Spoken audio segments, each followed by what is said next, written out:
제6장. 그러므로 우리가 그리스도의 도의 초보를 버리고 죽은 행실을 회개함과 하나님께 대한 신앙과 세례들과 안수와 죽은 자의 부활과 영원한 심판에 관한 교훈의 털을 다시 닦지 말고 완전한 대로 나아갈지니라. 하나님께서 허락하시면 우리가 이것을 하리라. 한번 빛을 받고 하늘의 은사를 맛보고 성령에 참여한 바 되고 하나님의 선한 말씀과 내세의 능력을 맛보고도 타락한 자들은 다시 새롭게 하여 회개하게 할 수 없나니, 이는 그들이 하나님의 아들을 다시 십자가에 못 박아 드러내놓고 욕되게 함이라. 땅이 그 위에 자주 내리는 비를 흡수하여 박간한 자들이 쓰기에 합당한 채소를 내면 하나님께 복을 받고, 만일 가시와 엉겅퀴를 내면 버림을 당하고 저주함에 가까워 그 마지막은 불사름이 되리라. 사랑하는 자들아, 우리가 이같이 말하나 너희에게는 이보다 더 좋은 것, 곧 구원에 속한 것이 있음을 확신하노라. 하나님은 불의하지 아니하사 너희 행위와 그의 이름을 위하여 나타낸 사랑으로 이미 성도를 섬긴 것과 이제도 섬기고 있는 것을 잊어버리지 아니하시느니라. 우리가 간절히 원하는 것은 너희 각 사람이 동일한 부지런함을 나타내어 끝까지 소망의 풍성함에 이르러 게으르지 아니하고 믿음과 오래 참음으로 말미암아 약속들을 기업으로 받는 자들을 본받는 자 되게 하려는 것이니라. 하나님이 아브라함에게 약속하실 때 가리켜 맹세할 자가 자기보다 더 큰 이가 없으므로 자기를 가리켜 맹세하여 이르시되, 내가 반드시 너에게 복주고 복주며 너를 번성하게 하고 번성하게 하리라 하셨더니 그가 이같이 오래 참아 약속을 받았느니라. 사람들은 자기보다 더 큰 자를 가리켜 맹세하나니 맹세는 그들이 다투는 모든 일의 최후 확정이니라.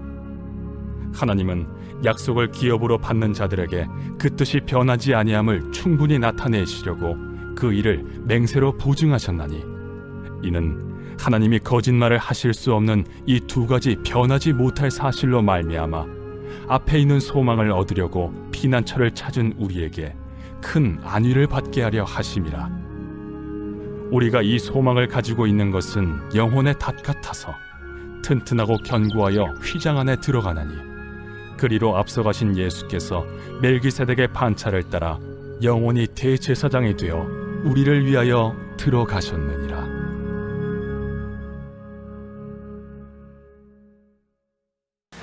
우리가 예수를 믿는 믿음 안에서 얻은 가장 귀하고 복된 선물이 있다면 그것은 구원입니다. 구원은 단지 우리가 이 땅에서의 삶을 다 살아내고 천국 가는 어떤 여정의 티켓 같은 것은 아닙니다. 구원의 은혜를 우리에게 베푸셨다는 것은 오늘 저와 여러분으로 하여금 하나님의 자녀가 되어 오늘 이 땅을 살아가는 동안에도 하나님이 허락하신 은사와 은혜와 하늘에 속한 것들을 맛보게 하시고 영원한 하나님의 나라를 소망하며 살아가는 삶을 포함합니다.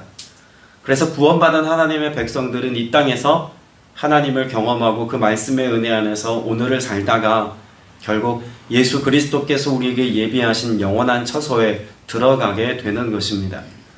이 온전한 하나님의 구원 역사는 인간을 위해서 여지를 남겨둔 것이 없습니다. 구원을 이루기 위해서, 또 구원에 도달하기 위해서 이만큼 고행해야 하고 이만큼 성숙의 단계를 거쳐야 하고 또 우리가 어떤 대가 지불을 지불해야만 얻게 되어지는 보상으로서의 구원이 아님을 분명히 말씀합니다. 하나님이 시작하셨고 하나님이 디자인하신 이 구원의 계획을 완성하기까지 신실하신 하나님, 성실하신 하나님께서는 구원의 모든 전 역사에 관여하시고 간섭하셨습니다. 그리고 이 땅에 예수 그리스도께서 육신을 입고 오시기까지 하나님은 구원의 약속을 성취하셨고 또 지금도 이 땅의 모든 역사를 붙잡고 주관하고 계셔서 구원받은 하나님의 백성들을 하나님의 자녀 되어 살게 하십니다. 그리고 이 땅의 모든 끝이 이르기까지 주님께서는 그 일을 결코 쉬지 아니하시고 끝까지 완성해 가실 것입니다. 하나님의 뜻이라고 표현되어져 있는 성경의 구절을 보면 하나님이 우리를 향하여 갖고 계신 계획과 그 뜻하심이 무엇인지를 알 수 있는 구절이 있습니다. 가장 대표적인 구절이 요한복음 6장 40절 말씀입니다. 내 아버지의 뜻은 아들을 보고 믿는 자마다 영생을 얻는 이것이니 마지막 날에 내가 이를 다시 살리리라 하시니라 라고 말씀합니다. 하나님께서는 하나님의 자녀로 부름받은 하나님의 백성들을 단 한 사람도 잃지 않기를 원하십니다. 그래서 하나님께서 그 믿음의 백성들이 예수 그리스도 안에서 새 생명을 얻었다면 이것을 잃어버리지 아니하고 영원한 생명에 도달하기까지 끝까지 믿음의 경주를 잘 할 수 있도록 도우시고 은혜 베푸시는 분이라는 사실을 분명히 말씀합니다. 성경은 우리가 믿음 안에서 성숙하고 또 자라가야 한다라고 하는 사실을 여러 가지 말씀으로 기록하고 있습니다. 우리가 읽지 않았습니다만 1절 말씀에도 보면 성숙한 경지로 나아갑시다라고 하는 성숙에 대하여 이야기합니다. 또 오늘 우리의 신앙과 믿음이 자라가야 한다라고 하는 것에 관해서도 우리에게 여러 가지로 오늘 본문에서도 말씀하고 있죠. 게으르지 말아야 할 것과 믿음과 인내로 약속을 상속받은 사람들을 본받아 믿음의 경주를 끝까지 잘 해야 한다는 사실을 말씀하고 있습니다. 히브리서를 시작할 때 히브리서 기자가 초대교회 성도들에게 어떤 상황에서 이 편지를 썼는지는 저희가 몇 번 말씀을 드렸습니다. 로마의 박해가 가장 극심한 때를 살고 있는 성도들입니다. 유대교에 속한 사람들이 예수 그리스도에 대하여서 메시아라는 사실을 부정하게끔 여러 가지 회유책을 가지고 역사합니다. 그가 메시아라면 어떻게 고난의 종으로 고난받느냐? 그가 만일 메시아라면 진정 하나님의 아들이라면 어떻게 저주스러운 십자가에 못 박혀 죽을 수 있느냐? 이런 여러 가지 말들을 가지고 유대교로 회귀하여서 하나님의 자녀답게 산다면 얼마든지 우리의 일상과 삶을 회복할 수 있는 것에 관하여 회유했다고 말씀을 드렸습니다.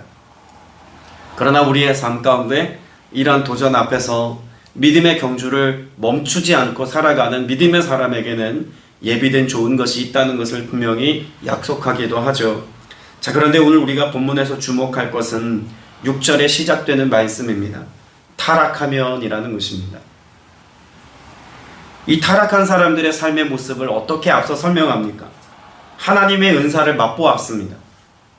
여러분, 초대교회 공동체 안에서 나타났던 은사는 지금 우리가 일반적으로 생각하는 은사 그 이상의 것들입니다. 방언과 예언이 일반적이었고 심지어 병고침과 귀신이 쫓겨나가는 영적인 역사들도 너무나 선명했던 시절입니다.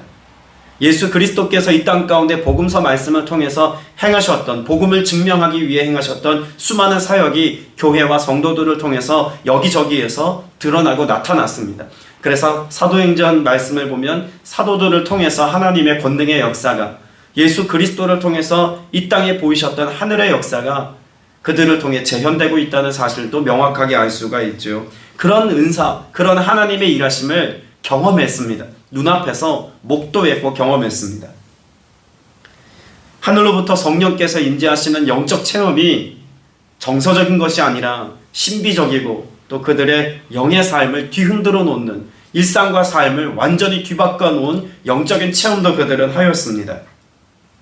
5절 말씀에도 보면 하나님의 말씀과 또 세상의 권능과는 다른 하늘의 권능을 맛보기까지 했다고 말합니다. 자, 그런 그들이, 그런 영적인 삶을 살고 믿음의 견고한 삶을 살았던 그들이 무엇했다고요?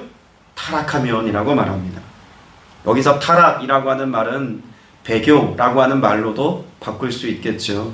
믿음에서 떠난 삶, 박해와 회유책에 그렇게 믿음이 떠내려가서 그들의 삶에 믿음의 근간이 흔들려 버린 사람, 이런 사람들에 대하여서 지금 무엇하고 있다고 말합니까? 6절의 말씀이 이렇게 설명합니다. 새롭게 해서 회개할 수 없다고 말합니다. 또 하나님의 아들을 다시 십자가에 못 박는 그런 욕되게 하는 것이다 라고 하는 사실을 말합니다. 여러분, 이 말씀을요 좀 우리가 반증해서 생각해야 합니다. 여러분, 예수님이 다시 십자가에 못 박힐 필요가 있습니까? 여러분, 6절의 말씀은 예수님을 다시 십자가에 못 박아야 하니 그들은 영원히 멸망의 자리에 이르게 될 것이다 라고 하는 뉘앙스보다 도리어 예수님께서 십자가에 못 박히신 이 구원의 역사는 우리를 향해서 하나님께서 이루신, 단번에 이루신 단 한 번이면 족한 온전한 구원의 역사이기에 이런 타락하여서 배교하여서 믿음에서 떠난 자와 같이 된 이들이라고 할지라도 회개하고 돌아오면 오히려 하나님이 그들을 용서하시고 용납하시기까지 사랑으로 붙들어 주시는 은혜가 있다는 사실을 우리에게 더 명확하게 보여주는 구절이기도 합니다. 여러분, 이런 하나님의 용서, 이것을 성경에서는 뭐라고 말합니까? 자비라고 말하죠. 하나님의 자비하심. 여러분, 그 하나님의 자비하심은 용서라는 이름으로 우리의 삶에 얼마든지 하나님 앞에 나아갈 길을 열어놓으신 이 은혜의 역사들로 연장된다는 것을 잘 알고 있습니다. 우리를 사랑하시되 어떻게 사랑하신다고 성경은 말씀합니까?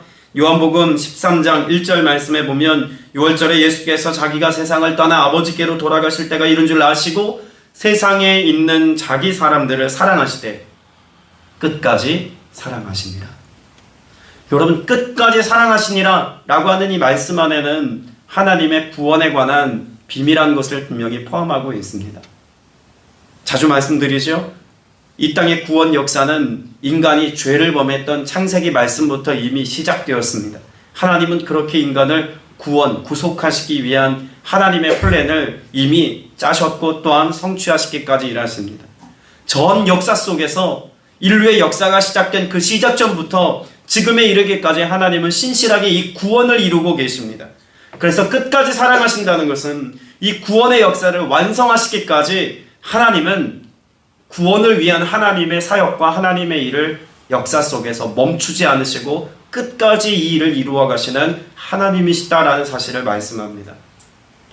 단지 온 역사 속에서 그 구원을 이루시는 하나님에 대해서만이 아니라 나 개인의 삶, 여러분 한 사람 한 사람의 영혼이 그 부르심을 입고 하나님 앞에 서서 예수 그리스도를 믿어 구원의 자리에 이르게 된 이 구원의 역사가 시작된 그때로부터 끝까지 무엇 하시겠다는 것입니까? 함께 하시고 돌보시고 도와주시겠다는 것입니다.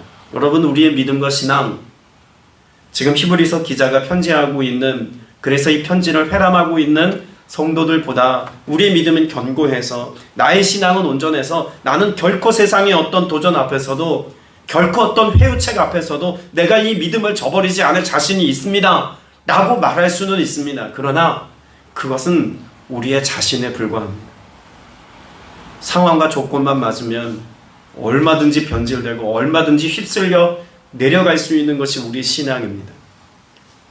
우리 신앙과 모양새가, 우리 영적인 삶의 모습이 건전한 것 같고 건강한 것 같고 이만하면 괜찮은 것 같지만 그 누구도 우리의 신앙과 믿음의 모습을 자신할 수 없습니다.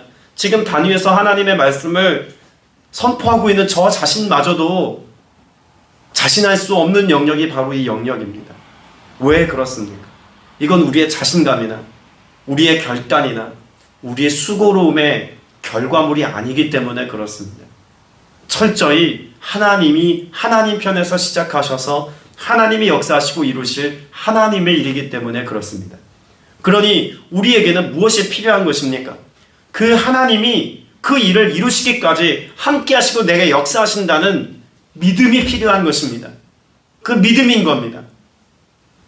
분명히 공동체 안에서 우리 지체들의 모습을 보면 안타까운 지체들의 모습이 덜어 있습니다.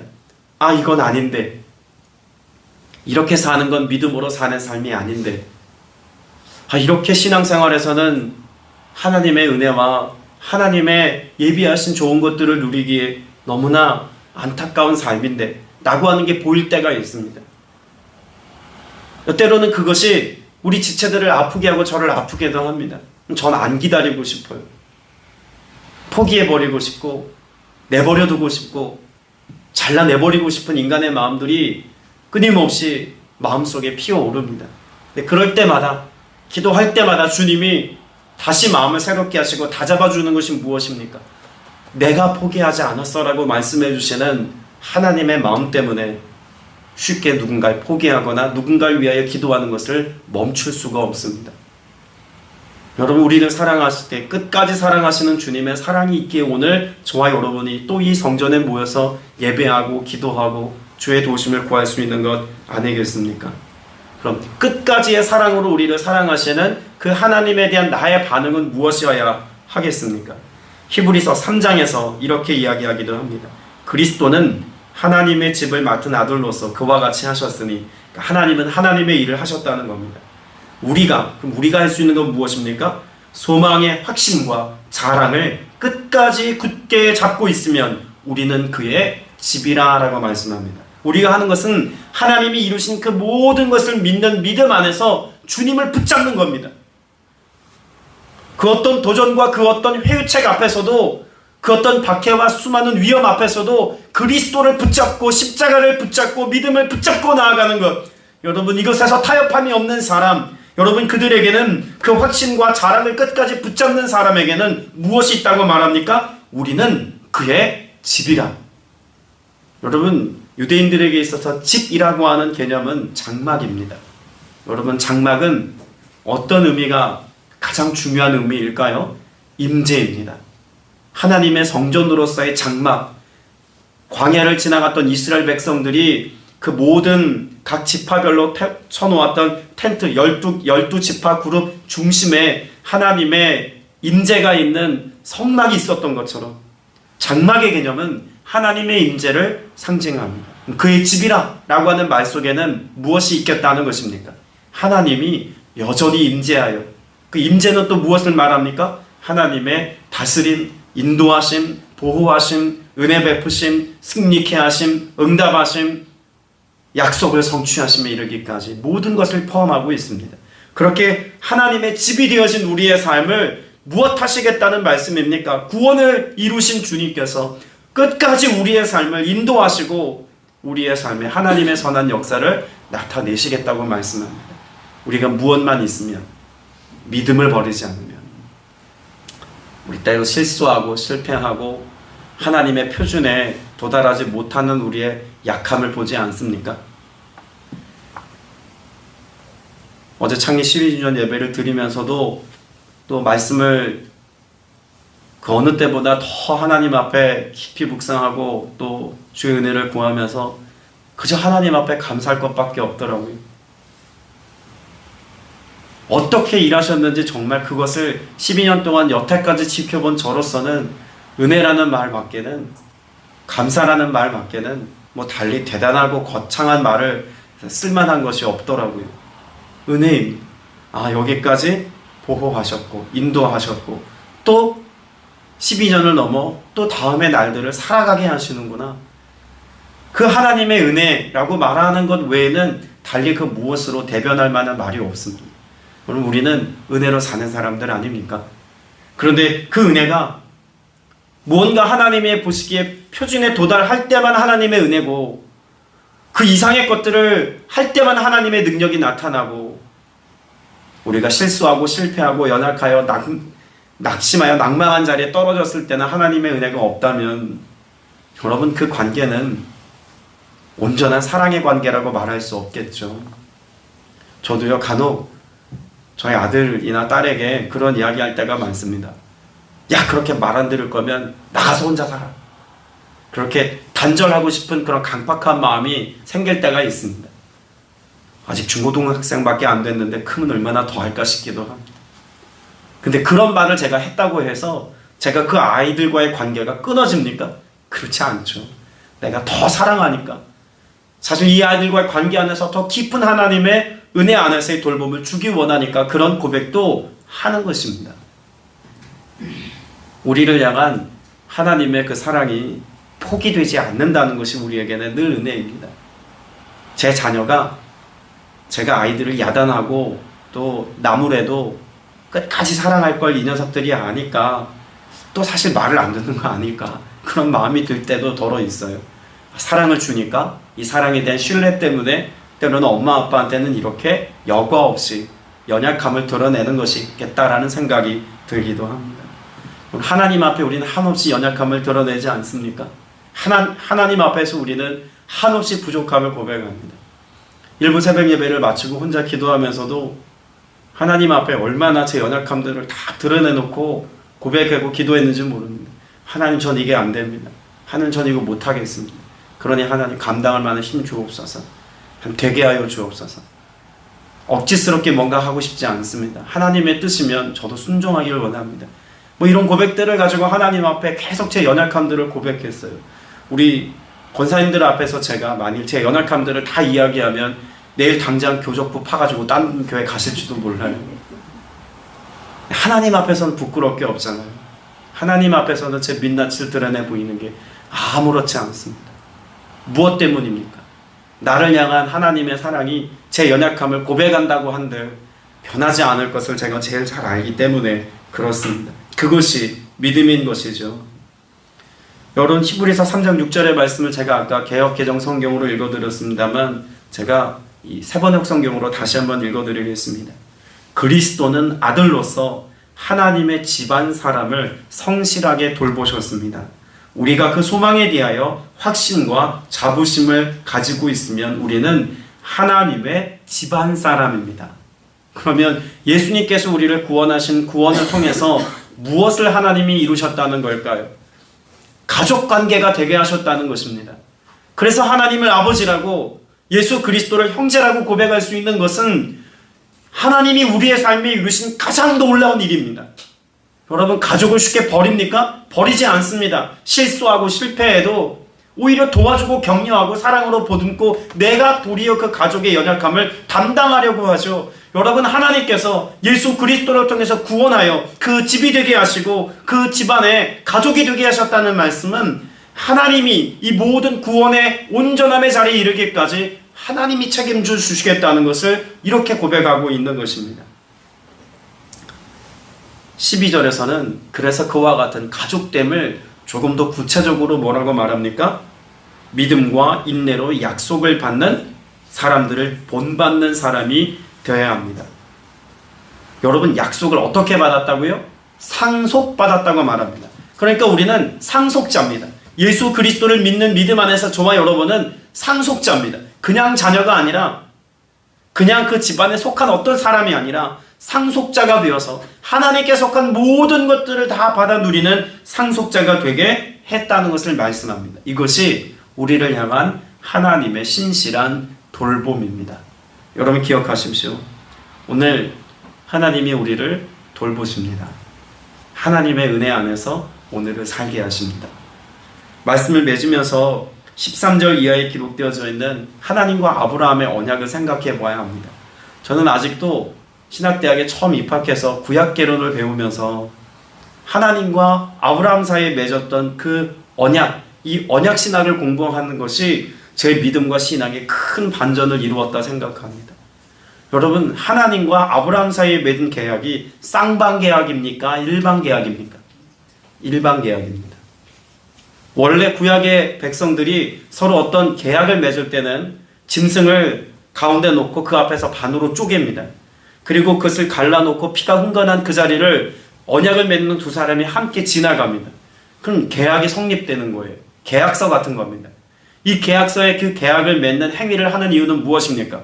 너나 나 사이에 계약을 파기하는 사람이 있으면 짐승이 쪼개진 것처럼 당신이 죽임을 당해도 우리가 뭐라 하지 않겠습니다라고 하는 아주 의미심장하고 무서운 그런 내용에 담겨 있는 겁니다. 그런데 하나님이 아브라함과 함께 언약을 맺으실 때 그 하나님 앞에 펼쳐놓은 그 제사의 제물 앞에서 하나님의 불이 그 가운데를 일방적으로 지나갑니다. 그러니 이 하나님이 아브라함에게 언약하신 이 계약은 누가 성실하게 일하겠다는 겁니까? 하나님만이 성실하게 그 일들을 이루어 성취하시겠다는 것입니다. 그 믿음의 역사를 시작하시고 구원의 단초를 여신 그 하나님께서 오늘 저와 여러분에게 이루신 이 구원의 역사를 하나님이 일방적으로 책임져 주시겠다고 말씀합니다. 우리에게 요구하는 것은 무엇입니까? 그 하나님을 경외하고 신뢰하는 믿는 믿음 안에서의 삶을 사는 것입니다. 오늘 저와 여러분이 환경의 지배를 당하지 아니하고 믿음의 고백을 가지고 오늘을 살아갈 때 세상과 타협하지 않는 주님을 향한 순전한 믿음의 고백을 가지고 오늘을 살아갈 때 내 삶은 연약하지만 내 소유는 넉넉지 않지만 내 행위가 온전치 않지만 그 믿음을 보시고 오늘도 우리에게 상속자 되어 믿음의 자녀답게 살게 하시는 이 은혜 저와 여러분에게 풍성히 베풀어 주실 줄로 믿습니다. 함께 기도드리겠습니다. 은혜가 풍성하신 아버지 하나님, 더욱 주님 의지하며 살아가기를 원합니다. 영생을 허락하셨고 그래서 그 피로 우리를 자유케 하셨으며 영원한 생명을 가지고 영원한 소망을 가지고 살게 하시는 이 은혜 우리로 알게 하여 주셨사오니 주님 세파에 우리의 마음이 희석되지 않게 하시고 세상의 도전 앞에서 타협하지 않게 하시고 우리의 신앙생활을 적당히 유지하는 것으로 만족하지 않게 하사 주님의 마음을 가지고 주님을 닮은 자로 주님의 길을 걸으며 주님의 뜻을 이루며 살아가는 믿음의 성도들 다 되게 하여 주옵소서. 그렇게 믿음으로 살 때 아버지께서 자녀된 우리의 삶을 보호하시고 책임져 주시고 인도해 주실 것을 믿습니다. 성령님 그렇게 오늘도 신실함으로 역사하시고 내베풀어 주옵소서. 살아계신 우리 구주 예수 그리스도 이름으로 간절히 기도드렸사옵나이다. 아멘.